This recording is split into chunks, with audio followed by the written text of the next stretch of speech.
Testing. There we go. All right. Thank you, Brian. Give me a moment to get organized. I can ask, how's everybody's week? The crowd's thin. There may be still people hung up in traffic out there, which is fine.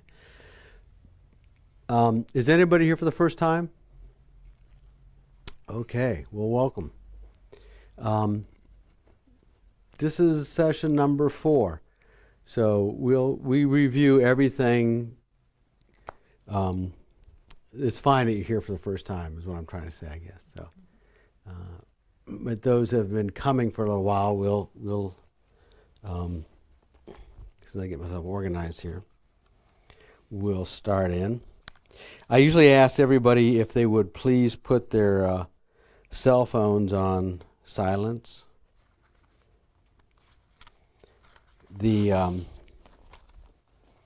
All of the handouts that are available are online, so you can get those at the Kadam Center website. I think you go to Meditation 101 and they should all be available to download, so you should be able to get all the past ones too.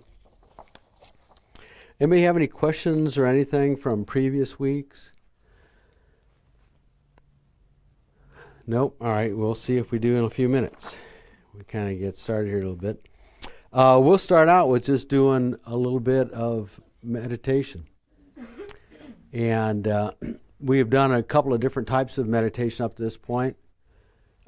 Mind like the sky or like the ocean, counting your breath, just focusing on the breath, like a bare attention meditation. So I'm going to let you kind of choose whatever you want to do. And we did a 9, has anybody tried the 9-round breathing? You like that? Does it work out pretty well? Okay. We'll do that to start with. When you're not sick or something like that. Oh yeah. If you got a sinus infection, it's not ideal. But better in the night, in the evening than in the morning. Okay, when you've been sitting up for a while. So the thing with this is we'll block. If you download the actual meditation itself, it provides a lot more detail about the channels and that kind of stuff. But for the most part, what we're going to do is block one side, block our right nostril, and inhale through the left, and then block the left and exhale through the right. And there's a sequence to that. I may get it wrong, but that's fine. I don't know if it's left or right first, whatever. So we do that 3 times, in through the left, out through the right. And then 3 times we'll do in through the right and out through the left, which is just the opposite. And then 3 times we do in through both nostrils and out through both nostrils. And while you do that, you can visualize kind of pure light going in, and you can actually see that kind of going into your cells. And then all the negativities kind of coming out like soot or something like that you're exhaling, and they're kind of going out into the universe. So we want to try to do, it's kind of a purification meditation. So we'll do the 9-round breathing, and then we'll just do whatever you want to do for a little while. If this is your first time, the idea is to kind of just stay focused on your breath, okay? And when your mind wanders, and it will, just gently bring it back to the breath. Recognize, oh, my mind's gotten off my breathing. Bring it back and start all over again, and just kind of focus. And we're trying to build the ability to focus for a period of time on one particular thing. And we'll do some other types of meditations here in a few minutes after we do that. So there are, as a review, there's generally 7 points that we try to get. If you're sitting on the floor, that's fine. You know, your seat firmly on the floor. If you can sit on the cushion towards the front, it throws your hips forward, and that kind of opens up your pelvic area a little bit and allows you to sit a little straighter. If you're in a chair, feet flat on the floor, your back straight, kind of like a stack of coins. And then you want to kind of imagine I do a string at the top of your head. It kind of pulls your head up, lets your chin kind of fall down. Your hands should be comfortable in your lap or in a traditional pose with your right hand inside the left hand, thumbs touching, or whatever is comfortable is fine. Your shoulders relaxed, your eyes closed or slightly open, and then the tongue resting at the roof of your mouth behind your front teeth. All right?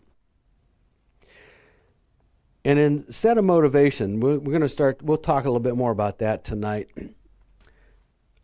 You know, you battled the traffic to get here. There are a lot of other things that you could have done tonight, but you made a deliberate choice to come here and try to learn more about your mind, which will be a lifelong process, but will be well worth the effort. So set your motivation. You've come here to do this, so you're going to try as best you can, just like if you're going to exercise class. You set your motivation for doing that. So if you want to get in that position, take a few big breaths kind of in and out. Leave all your to-do lists and everything else off to the side for a while. And then we'll do that 9-round breathing. In through one side and out through the other 3 times. And then switch.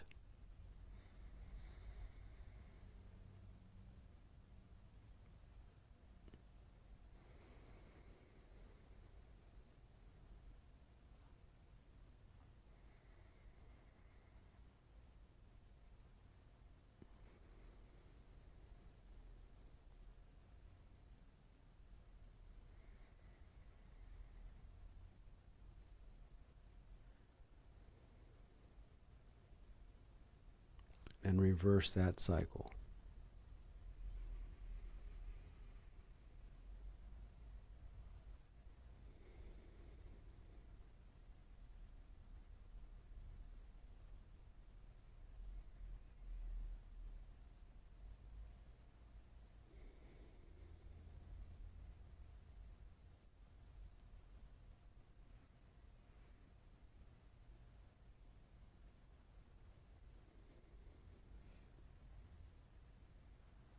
And then in and out through both.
If your mind has wandered off, gently bring it back to the breath.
Check to see if your mind has wandered.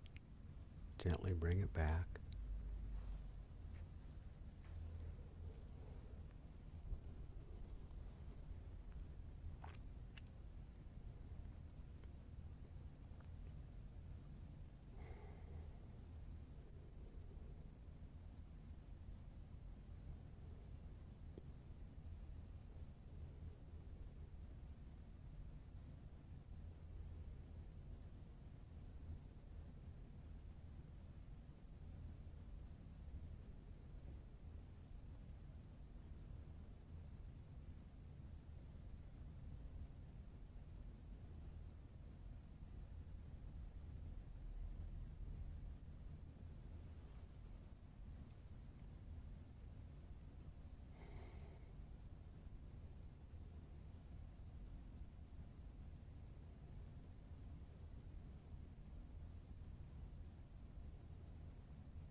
right, we went a little longer that time than we've gone in the past. That was about 10 minutes. Was that uncomfortable for anybody? Was that a little too much? That was okay. Sometimes you start seeing people squirm a little bit and you know that might be about it. So you want to stop when you're comfortable. You don't want to push yourself to the point where you're uncomfortable. Some people say 21 minutes is about a good length to go. I don't know why they came up with 21 minutes. Alan Wallace, this is someone I read quite a bit. He's always into 21-minute sessions. So, and you're better off doing multiple short ones than to try to push and do a long one. So you want to stop when you feel comfortable. And you can mix them up. We talked about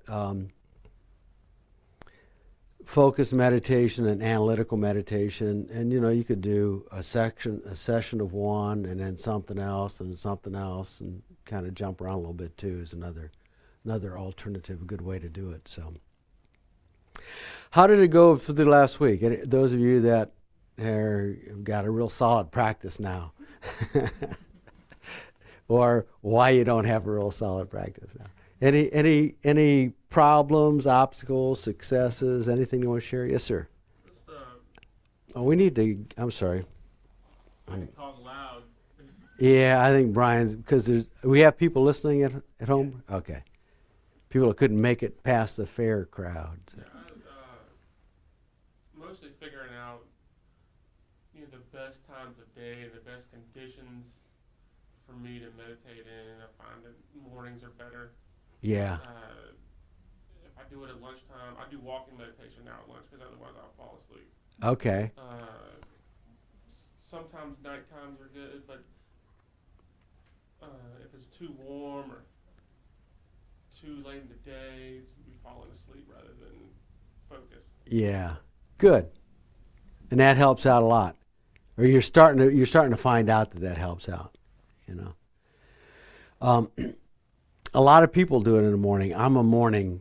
I do better at the morning. Not everybody's like that, but I used to get up and I would, make the coffee and maybe look at the headlines and look at an email or two and then go do my meditation. And now I don't do that because I think as you go throughout the day and your mind gets cluttered up with stuff, as you shake that little snowball, that snow globe, it's harder to get things settled or else you fall asleep.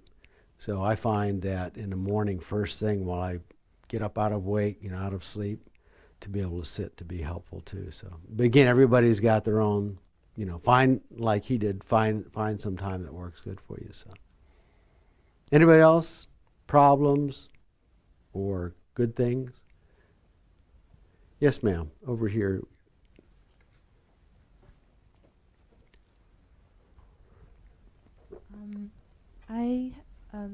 Like I said last week, I used to have problems, anxieties with counting the breath, but during the week I read an article by Lama Thupten Yeshe, and there is something he said that is very helpful to me. He said, don't think about being a meditator, don't think about being humble, don't think about being egoistic, just be. Don't think about anything. Just be there. And that is really helping me. It makes me feel like I just don't think about anything and I just do it. And it's becoming a pleasing experience to me. Oh, good. Good. Yeah, okay. So maybe you were trying, is that it? You were trying to meditate. If that makes sense. Yeah, so this is all about not trying to do anything.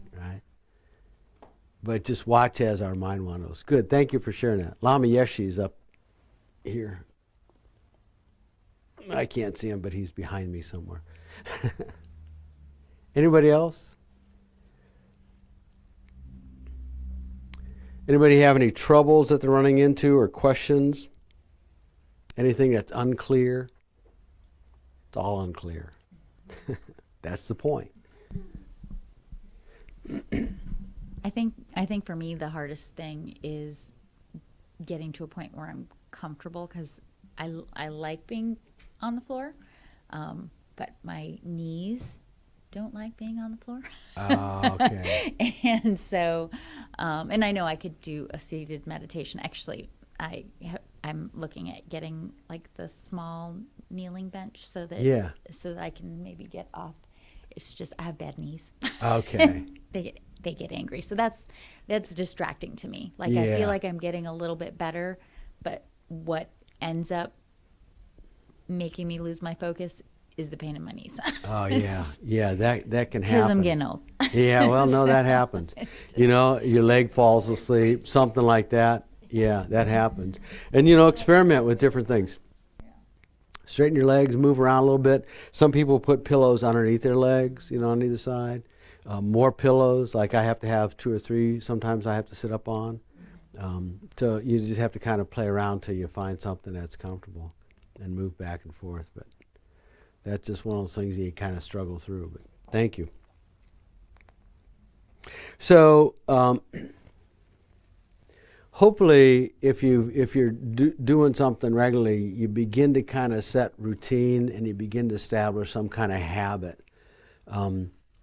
Even if it's not real solid yet, you know, you kind of begin to develop that habit of mind. And you know, we talked earlier here to set the motivation. There's four steps that we kind of discussed. So calming your mind, you know, kind of getting yourself calmed down, or finding a time of day when your mind is calm and not too disturbed. So that's kind of the first step. Maybe have an area, talked about that, having a specific area that you go to all the time is helpful. And you can begin putting articles around that maybe help you. You know, it might be flowers, it might be pictures of someone or people, any number of things. You know, just kind of, you begin to develop an altar and have something that kind of, that's your spot, that when you go, it begins to develop a sense of being a little bit sacred or something, okay? And then setting your motivation. You know, why are you doing this? Why am I sitting here and doing this meditation? Because again, a lot of times I think we get pulled away. You know, we have all sorts of excuses for not doing it. And if we really find that there's benefit to doing this, like I'll use the example of physical exercise again, then you try to establish some sort of pattern in doing it. And that'll develop. You'll develop as you do it more and more. Things will become more pleasing. You'll get through some of the aches and pains. You'll find ways to make it more of a habit, and it'll be something that you begin to really look forward to. It's kind of like your little safe spot, so to speak. And so, what was I saying? Set your motivation for why you're doing that, you know, and get your mind set with that. And then do the meditations, you know, try to develop some discipline. But again, play around with things. I'm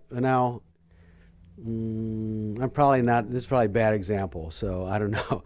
Geshe talks about, you know, crow's nests are kind of all built like this. There are all sorts of different ways. Sometimes I think my practice is like that, because I'll read something, and then something will resonate with me, and then I'll have to read something else that's connected with that. Or I'll spend some time, you know, doing just focused meditation for a while, and then do an analytical meditation. So, you know, you can kind of jump around a little bit. I don't think there's harm in that. That's what helps me. So that would be the actual meditation for whatever length of time you decide that you're going to do that, even if it's a short period of time. And then once you've completed it, the dedication is kind of the other piece of it. So that's kind of like sealing the deal. Some of the notes that I was looking at here earlier, you know, they said if you want to go on a trip, you have to set the intention of going on a trip. So it's the same with this. And then the dedication at the end. Why have I done this? I've done this for the benefit of myself and all the people around that I'm going to encounter today, or, you know, and you can begin to expand that dedication. So we reach a point where we dedicate to all sentient beings, to every living creature. And that kind of, it seals the deal. It's like hitting the save button on your Word document or whatever it is, you know. So that kind of resets the die, and that kind of helps stabilize your practice a little bit. So if you do those things, the motivation, the calming the mind, the motivation, the meditation, and then the dedication at the end, it just strengthens your meditation practice a little bit. Does that make sense? Any questions or thoughts about that? Find a place. Have you developed a place where you can kind of sit and do things? Okay, good. And hopefully things where you're not disturbed. If you have a partner that does meditation, that's always handy if you have someone else that you can share that space with, you know.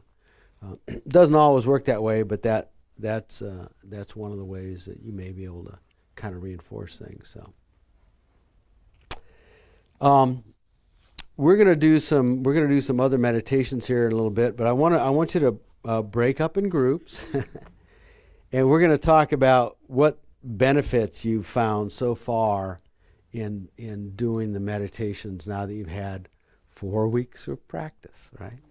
Or not, right? So maybe talk about the benefits primarily. I know last time we talked about some of the obstacles that we had, so we want to look at, you know, if you've begun to notice some things that have subtly changed in your life since you've been doing this. You'll see changes. You know, if you do this regularly, within a month or two, you'll start noticing some real subtle changes, you know. Other people might notice it sooner than you will, but you'll notice it. So, yes, ma'am. What kind of changes did you see in yourself or in your relationships?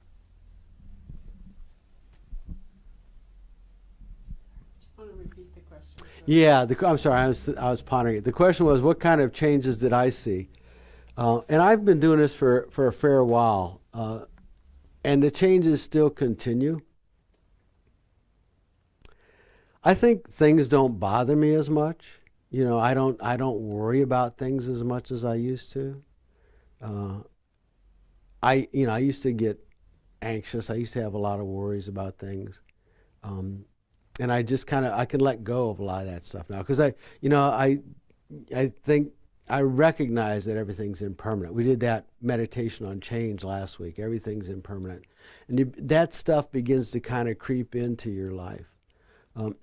On the way here, you know, I was running late, and I was getting anxious about being late, you know, because of traffic. And I was worried that people were sitting here. But one of the sayings that I've read some time ago, you'll hear is, I think it was Shanti David, said that if you have a problem, you know, there's no need to worry. If you can fix it, don't worry, just fix it. If you can't fix it, don't worry, you can't fix it, you know? And so that's kind of become more of just a thing that I think I've picked up on. There's a book by, I think his name is Sam Harris, called 10% Happier. Has anybody read that? Yeah.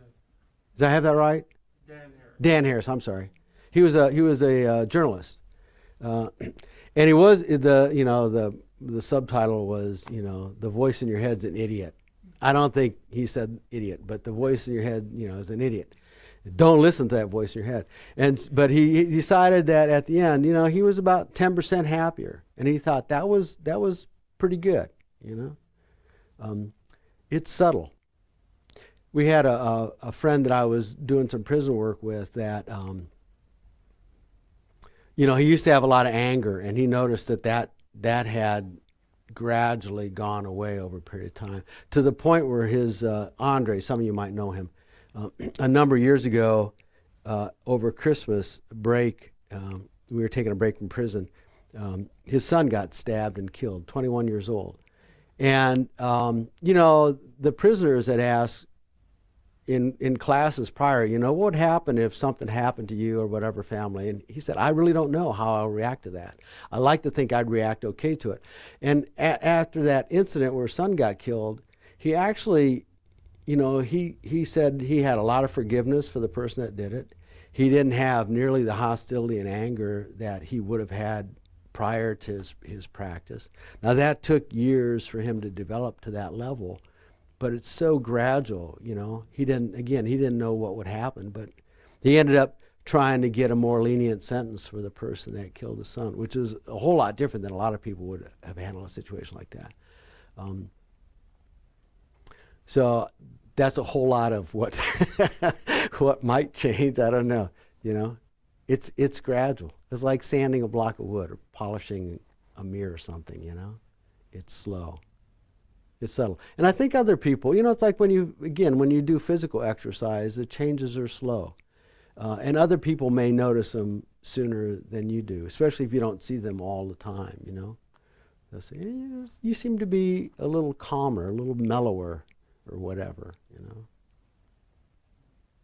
So.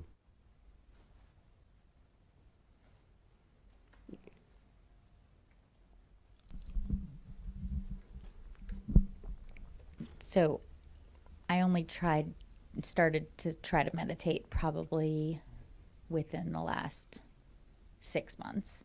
And obviously I've been coming to your class. I've made it to all of them. But one of the things that I've noticed about myself, and, you know, I think in the last class you talked about meditating on death, which, because my mom had just passed, Right. it's an easy one for me to go to and that sort of thing. But, you know, what I will say is that I feel like my emotional stability is better than where I might have been. Yeah. In just kind of taking it in and trying to breathe through it and that kind of thing. So, you know, I think it depends on what you're working towards too, I guess. Right. You know, I'm mentally working towards that. So, you know, and that's part of my meditation. But I would say better, Yeah. not perfect. Yeah. I still have an emotional breakdown every once in a while, but I think it's making me more calm and, Right. and kind of taking it in better. So Yeah. that's Yeah, you I'd kind of say. chip away at it, you Yeah. know. You think about these things and you focus on them for a little bit, and it changes. Huh. Yes. So in yoga, they'll say to set your intention, and you say to set our motivation. It's same thing. Yeah. So sorry. then, if we're supposed to be clearing our minds and just focused on breathing, how is it that you work through that motivation or intention? Are you supposed to be thinking about it? Or are you supposed? I kind of get a bit conflicted with Right. those statements and then what we're trying to do when we actually meditate. Okay, thank you. So the intention is at the beginning of your session, however long your session is, right? So I'm going to go do my meditations now. So I go to my area where I would do it.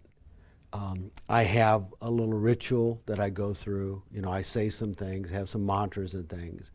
I sit down, and I set, you know, the intention is I'm going to do this for the sake of becoming a better person. That's my intention. And then I actually do whatever meditations I decide to do. So the intention is kind of, like I said, if you want to go trip somewhere, you make the decision you're going to do that trip, or you're going to set that intention. So I don't necessarily continue to set that intention throughout, but because I've set it at the beginning, it kind of sets up the meditation going forward. Does that make sense? So are you trying to think about how to be a better person? Actively thinking? Are you actively thinking about how to be a better person, you know, to follow your intention? Or are you just letting it come to you? From a meditation standpoint? Yeah. Mm-hmm. So we'll do, you were here last week, right? Mm-hmm. We did the thing on water. Do you remember the dirty water? Oh, yeah. So that, I don't know what that conjures up for people when you do that meditation that we did on water. For me, it gives me a sense of gratitude for what I have, a sense of contentment for what I have. So those are the emotional things that I want to increase. I want to feel more gratitude all the time. I want to feel more content all the time. And so by practicing thinking about those things neurologically, I'm creating these pathways that make it easier and easier for me to see the world through a lens of contentment, and gratitude. But I set my intention before I start the whole session. And then my session might include 10 minutes of trying to focus heavily on gratitude. I kind of delved into our human birth last week a little bit when we kind of talked about some of the things. And I'll do one from Kathleen McDonald's book this evening that takes us a little deeper into that. And the idea is just to really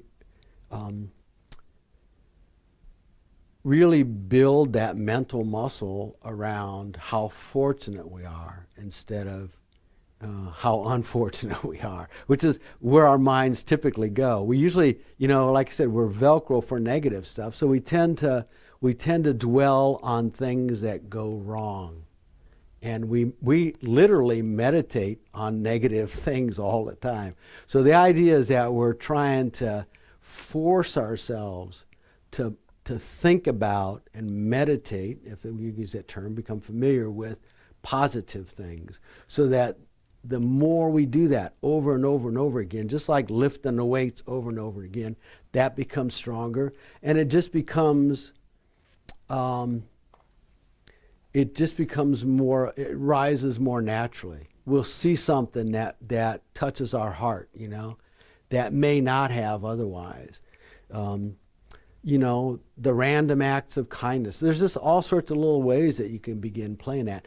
And ultimately, the goal of all of this is to change our whole framework and lens, the whole context from which we view the world around us, to be more positive.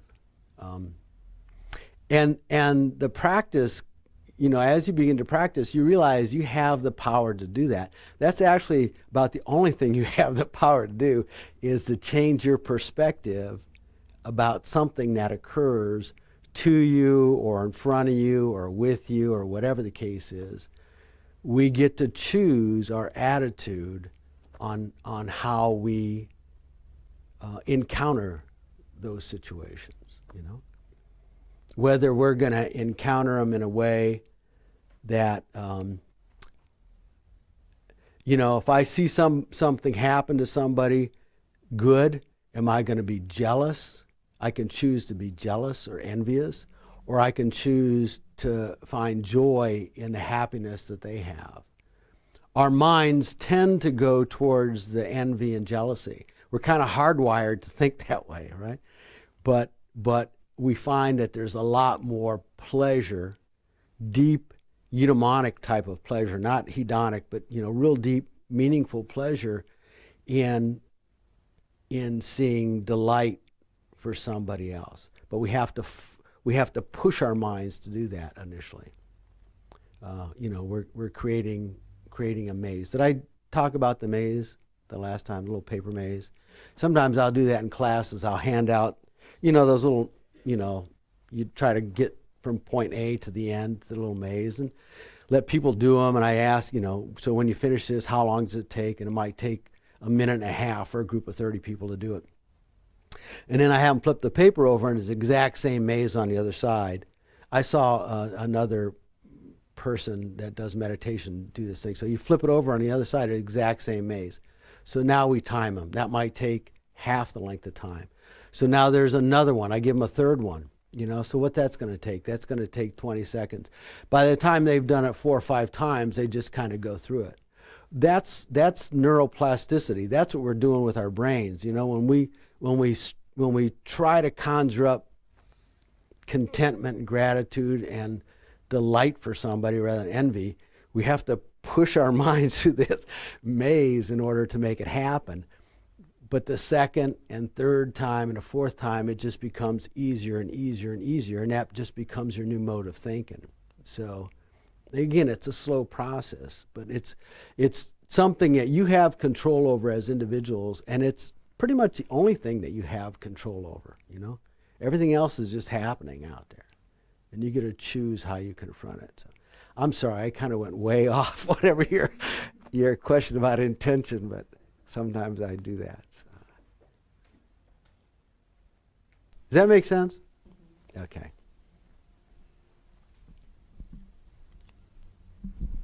So my question kind of piggybacks onto that and understanding the difference between concentration meditation versus an analytical one and where that line is at, because like gratitude seems like it could delve quickly into like analyzing, or maybe that is analyzing. That is, yeah.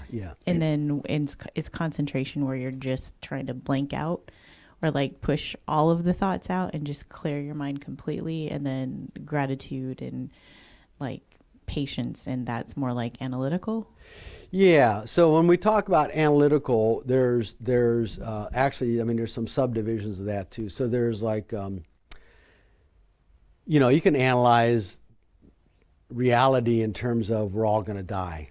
Okay. I mean, that's an analytical meditation, a death meditation. Some people would consider that morbid, but if you start recognizing that, wow, this could be my last day on earth, and you begin to live your life that way, I mean, that's an analytical meditation. But also the emotional, what we would call emotion. In Tibet, emotion is equivalent of a thought. So the emotional things like gratitude and generosity and kindness and forgiveness, those can all be analytical meditations too. The concentration or focus meditations is where we just try to gain control over our mind. So we can concentrate on our breath. We can concentrate on an object. We can expand our consciousness so that it's wide, like the sky or the ocean. We talked about those meditations, and then any ideas, just recognize that thoughts and emotions come up. So we don't become attached to them. We just look for them. The focus concentration allows us to kind of build focus on something without our mind drifting off. Okay. And then the idea is that when you catch your mind drifting off, you pull it back on your focus. And that focus becomes stronger and stronger, and you're able to concentrate better and better. The two go hand in hand when we do an analytical meditation. What was the one that we did last time that somebody said we talked about it at the end.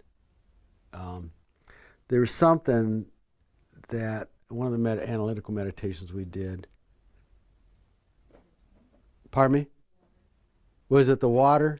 Might have been something where they had a sense of, maybe it was gratitude or something that came up. So that once that emotion arises in your mind or your heart, then the concentration allows you to kind of lock in on it and hold it as long as possible. So we're doing a rep and then we're trying to hold it, try to keep that, to build that mental muscle even stronger. So that's kind of how the two fit hand in hand. And you have to continually practice both, the concentration. Ideally, from what I understand, is once you've built up a level of compassion or love to a certain degree, and you can lock in on that, you can stay locked in from that as long as you want to, and that just becomes very blissful. Okay. Some of the real long-term meditators, the trouble they have is they want to stay there and not keep moving on down the path. But this is deep stuff. But ideally, if you can build up those emotions and then hold on to those for a long time, it's quite pleasurable, because those emotions feel good. I mean, they're not. I talked about hedonic versus the deeper kind of things that we get from generosity, from giving something. And those deeper eudaimonic type of emotions feel really good. So if we can hold on to those for a long time, it's enjoyable. And it doesn't cost you a thing. You don't have to buy anything, you don't have to do anything. All you have to do is sit and make this stuff come up in your mind. Sure. Yes, sir. So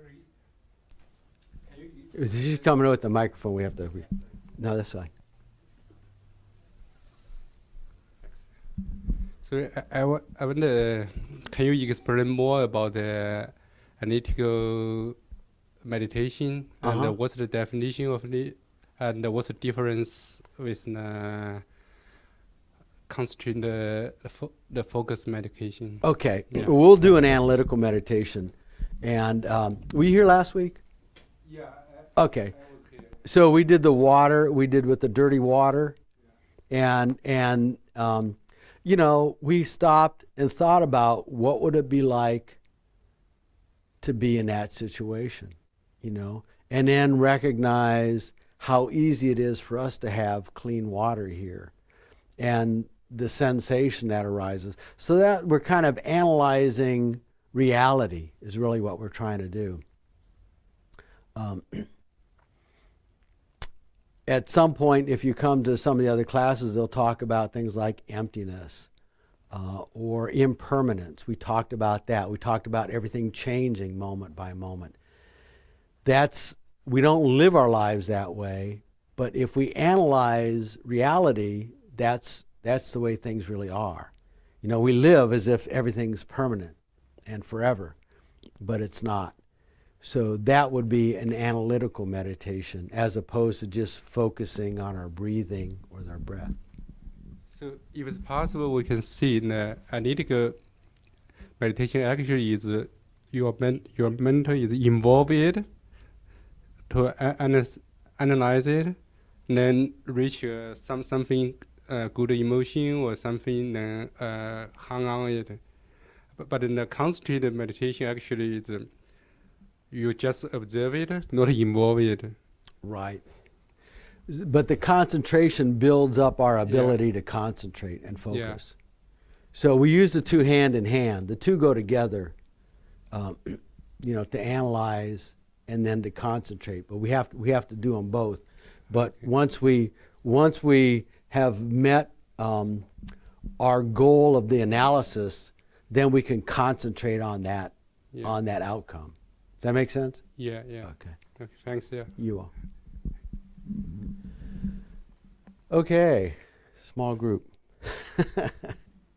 Any other questions before we break up?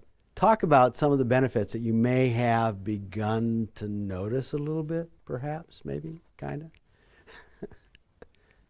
And then we'll get back together.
Oh, that's allowed.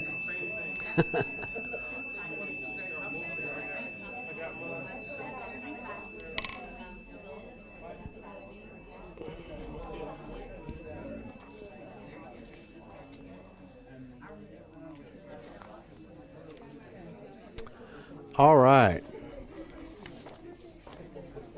I just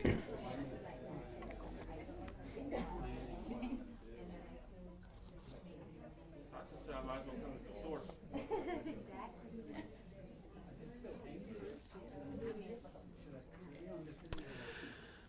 All right. Does anybody have anything they want to share? Or not? Yeah. Got it all figured out. Is that helpful? Was there some stuff that you guys discussed? Okay. Anything? Anybody want to share without that? That's fine if you don't have to, but it's up to you. Here we go.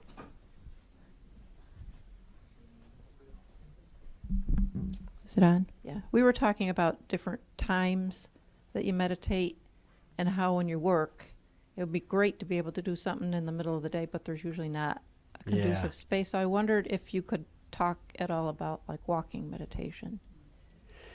Yeah, I don't do that very much. I should. Does anybody here have a good walking? Yeah, you do. I use the Insight Timer app. Okay. And I use the Insight Timer app. When you're walking around, put headphones on, use that.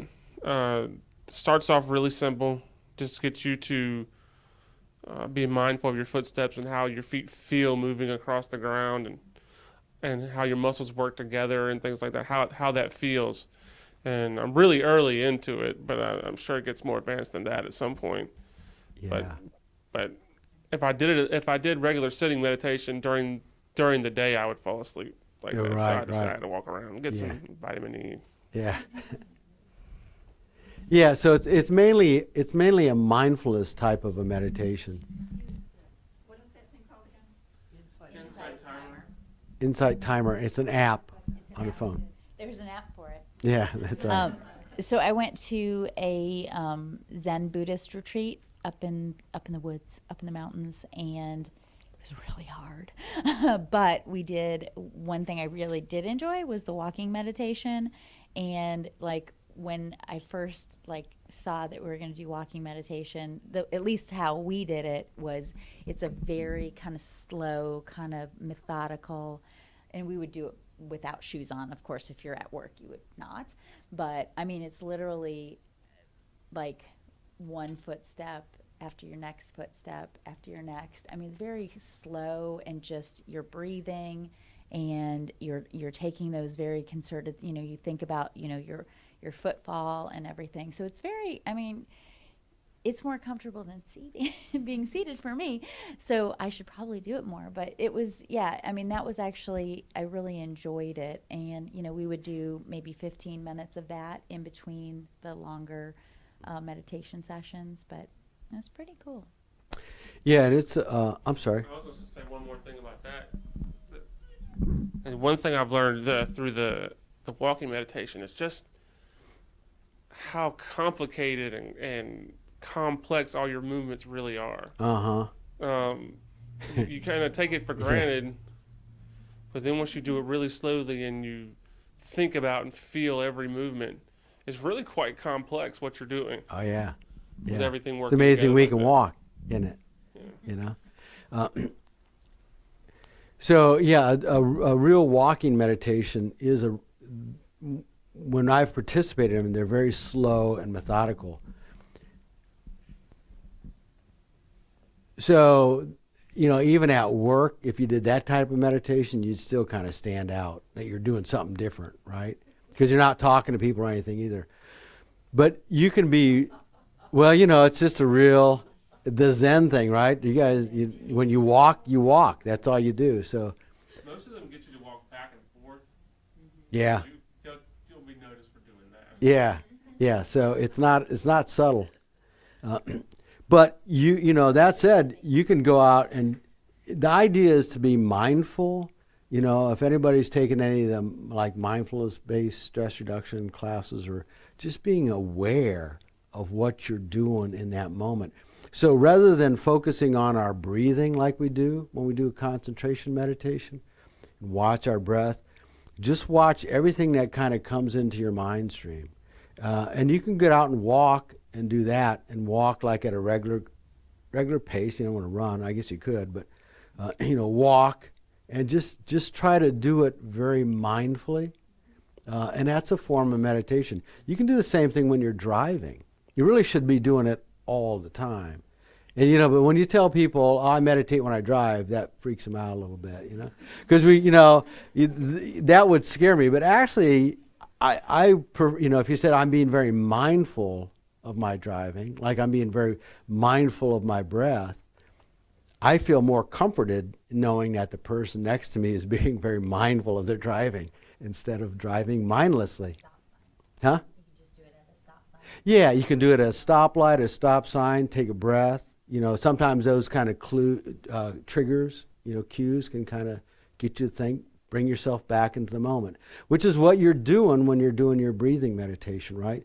You find when your mind wanders away, you bring it back to that focus. And so you can do that with any kind of routine task, or easy to do that kind of stuff with. And, when you think about when we first learned to walk, it was a challenging thing to do.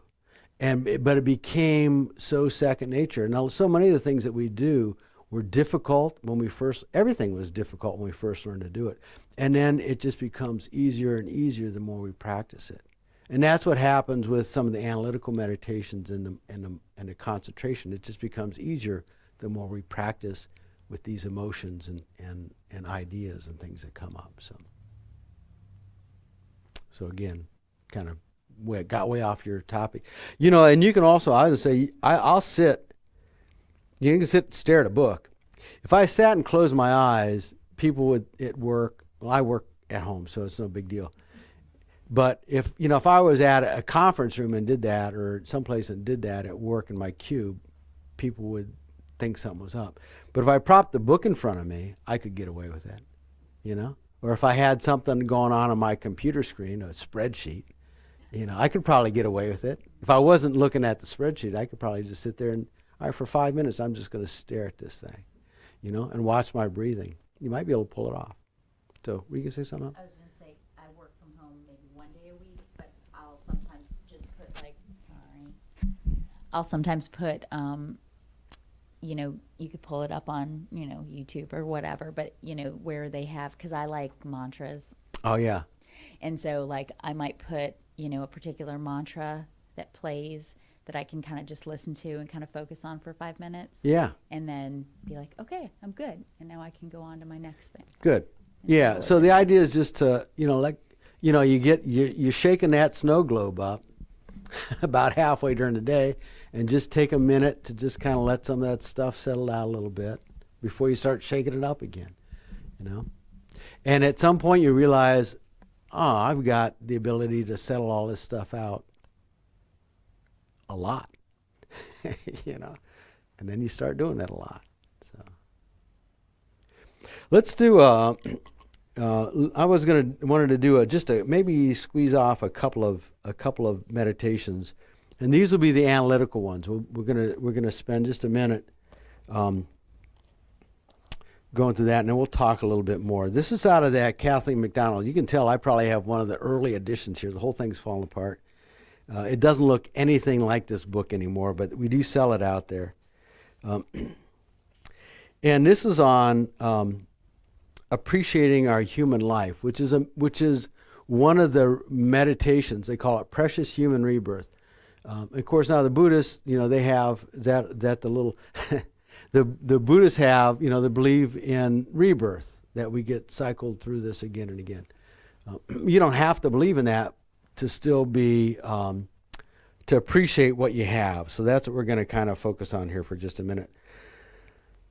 So take a couple of breaths, get yourself comfortable in your meditation posture.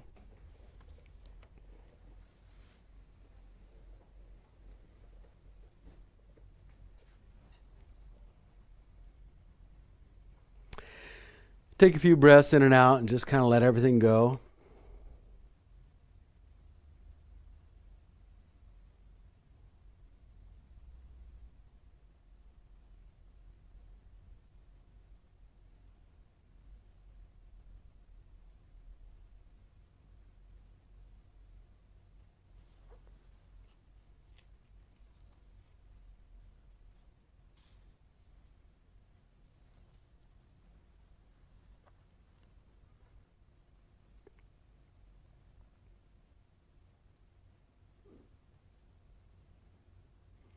So the idea of this meditation, we typically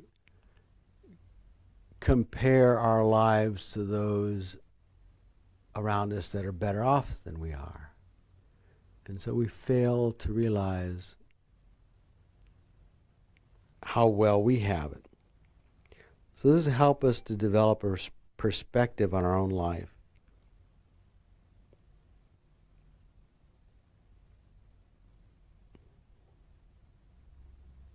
Try to imagine what it would be like to be an animal.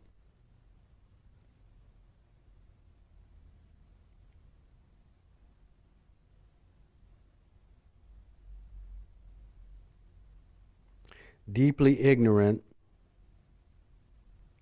with no potential for mental or spiritual development.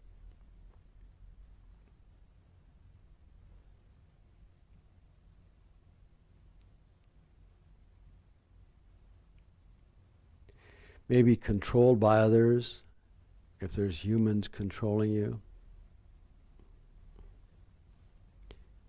Constantly in a perpetual round of hunger and thirst, always looking for food and water.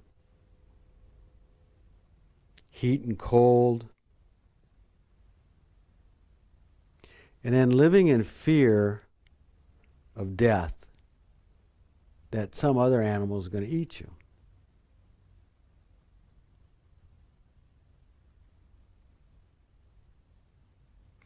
And that would be true if you lived in the ocean, or if you're a reptile, or a bird, or a mammal.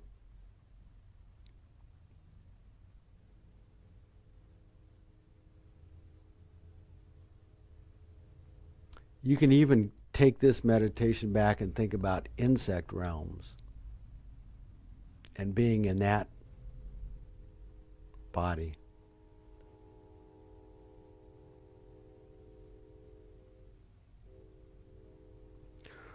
Or imagine what it's like being a beggar on the streets of Calcutta.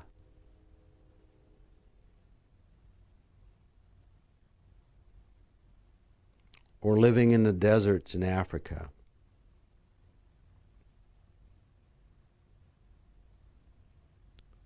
Or some other area of the world where you're constantly in need of food and water and spend your whole waking time seeking that. There's no time or opportunity to think about much else. You're human, but you really have little opportunity for spiritual development.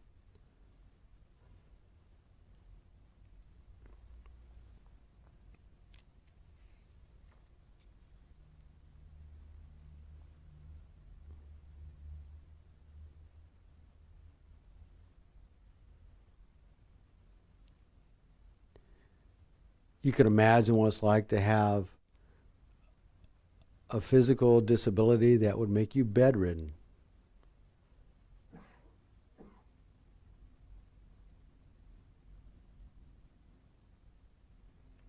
Or imagine living in a country where there's political and social oppression.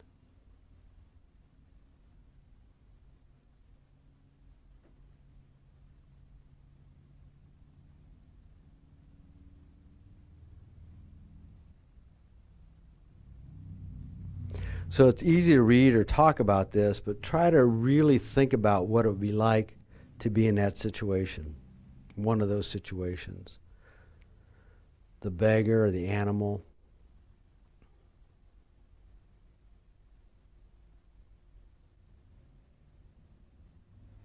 Think about the current problems that you have and how they compare to what one of these other beings might have. Now to bring to mind all the good qualities and advantages of your life.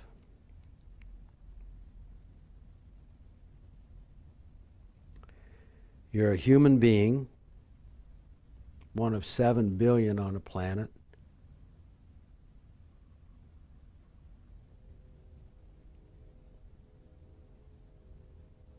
but you live in a good area.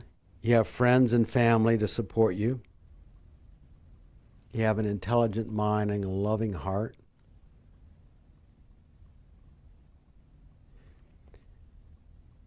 Despite our discontent with our political system sometimes, we still live in a country that's comparatively free of social and political oppression.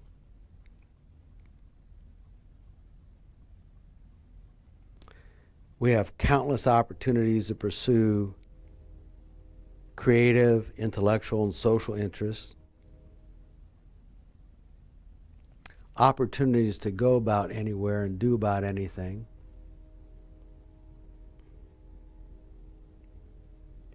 You enjoy a good standard of living.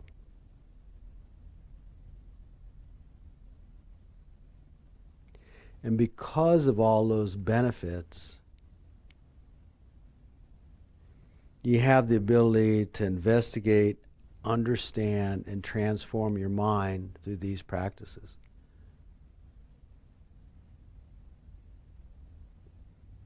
Now think about how few people or creatures on this earth share these freedoms and chances that you have.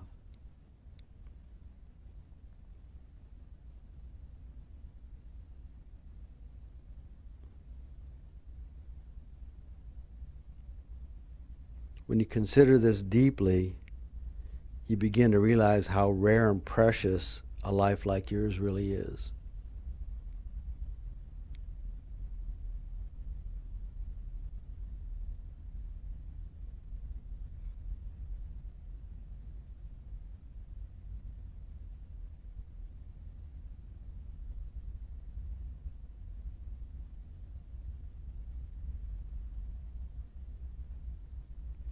And when you realize the opportunities that you have, then you have to decide how you best want to spend the time, either developing your mind. You can seek other pleasures, but this opportunity is huge.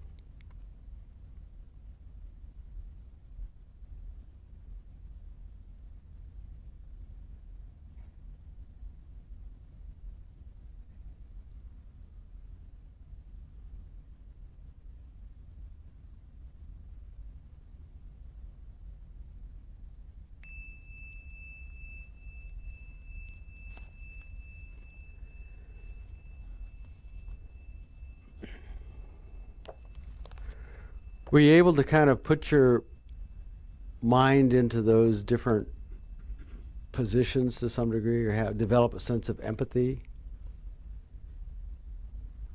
and to see what opportunities you have compared to what other creatures have on this planet?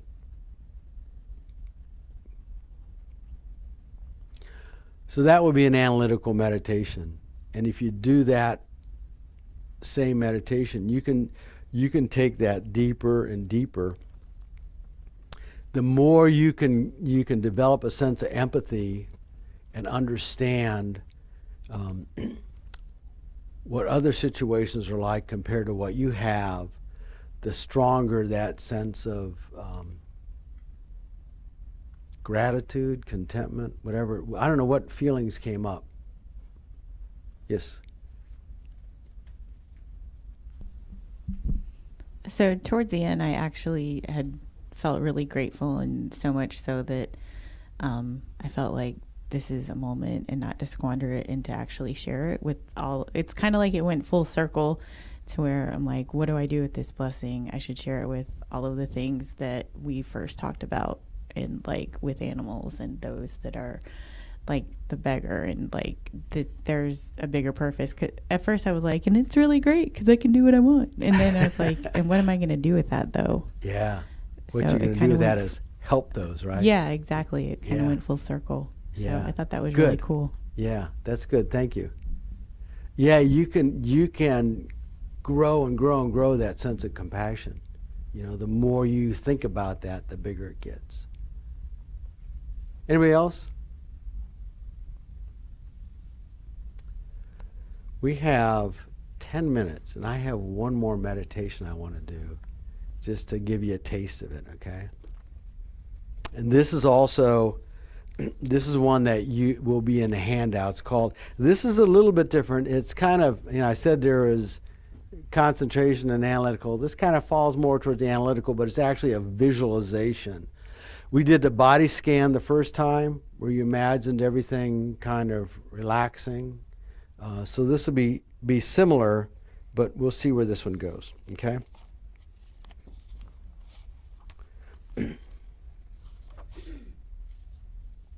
So once again, get yourself comfortable. Take a few breaths. Get your feet flat, your back straight. Calm your mind a little bit.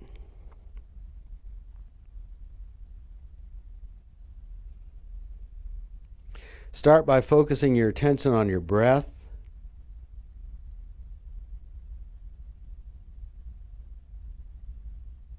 Focus on the inhalation and exhalation.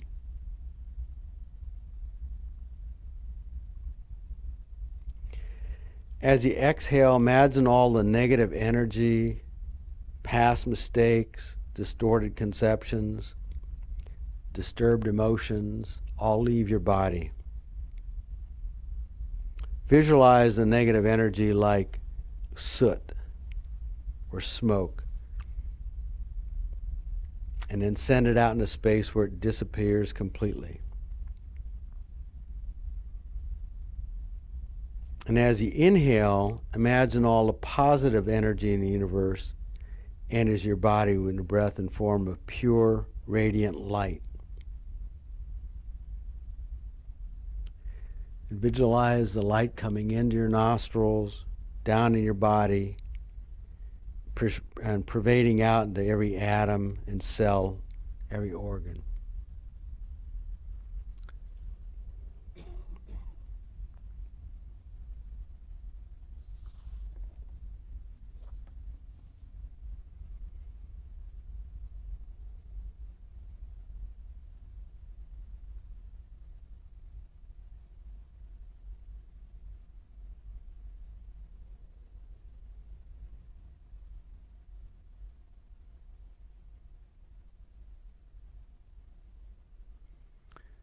Just continue with that experience for a little while.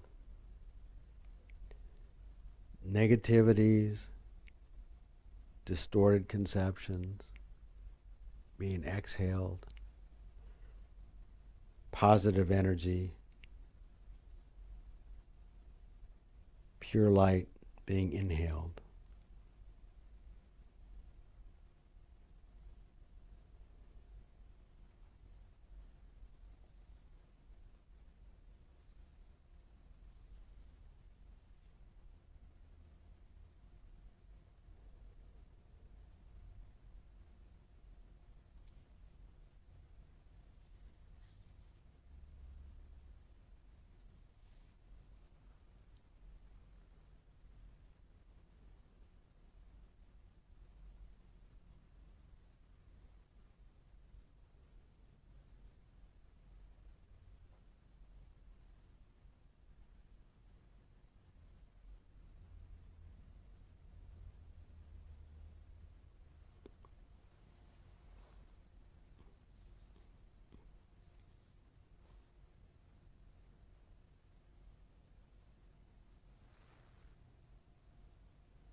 Okay, were you able to do that visualization and kind of keep that going for a little while?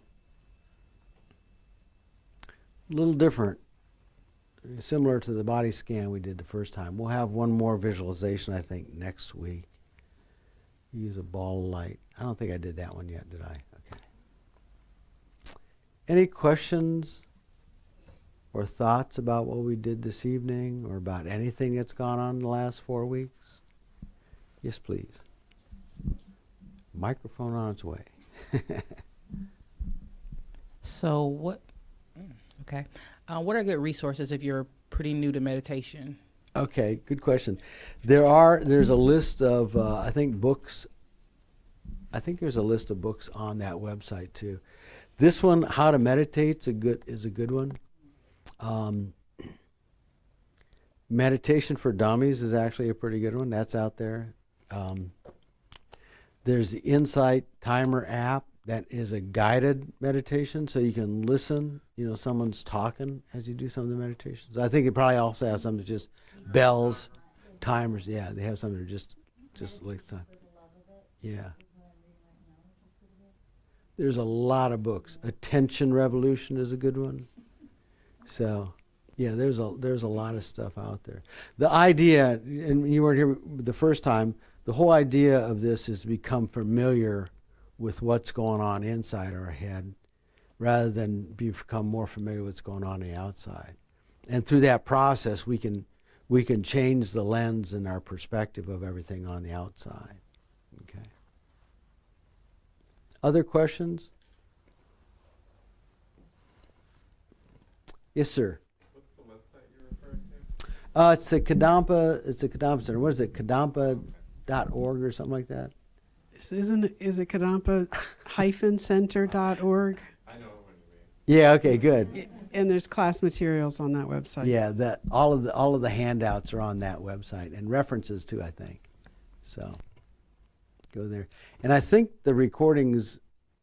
This gets recorded too, right? Okay. So it's on the YouTube that you can go back if you want to watch the first 4, 3, if you're interested in that. Yes, sir. I wonder, do you have the medication 1 and November and December? So the way this normally works is this is a 5-week course, and then there's a brief period of time, and then they start another 5-week course called Buddhism in a Nutshell. And that'll just be an overview of Buddhism in totality. And I think that, and they do touch on meditation a little bit in there. And so they alternate this class and that class. So this will probably happen sometime at the beginning of next year again, the Meditation 101. And then there's Discovering Buddhism, which is a 2-year program that I think that each module is 7 weeks. And they just delve into each of the different areas of Buddhism a little bit deeper. Yes, sir. Do you have a high-level meditation course? A high-level meditation course? Yeah. There are some more advanced teachings that take place. Geshe Gelik and some of the other monks will do some other teachings. Those often occur on either Wednesday night. There were some classes that were being offered on Friday evenings for a while. Now he's gone. He's on leave right now, but they'll probably start those back up on a Wednesday night. Yes. Discovering Buddhism, one of the 7-week modules is how to meditate. It's on meditation, and that's one of the early ones in the 2-year cycle, I believe. Okay, so they'll do more on meditation there too, and then we get a lot of guest speakers here that'll spend time working on different meditations too. And Sunday mornings at 9. That's right. There's an a silent hour-long meditation, and the middle section of that is a walking meditation if you want to come and learn from some people. And Andre, I think, still leads that. He still does that. So I think they do 20 minutes of sitting, 20 walking, and another 20 sitting. So on the Sunday morning, does somebody lead the meditation? It's not guided. It's just not sitting. guided. It's anyone that wants to can just show up, and it's an hour. And I think it's divided into 3 20-minute segments. Mm-hmm.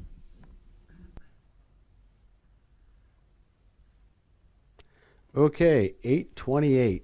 You might beat the crowd. Yeah, probably not. It's going to be ongoing. Next, is the fair still next week too? No. Oh, it's not. Is the last day? Okay. All right. So next Tuesday, traffic, whatever normal is, I don't know. Thank you all. Be careful going home.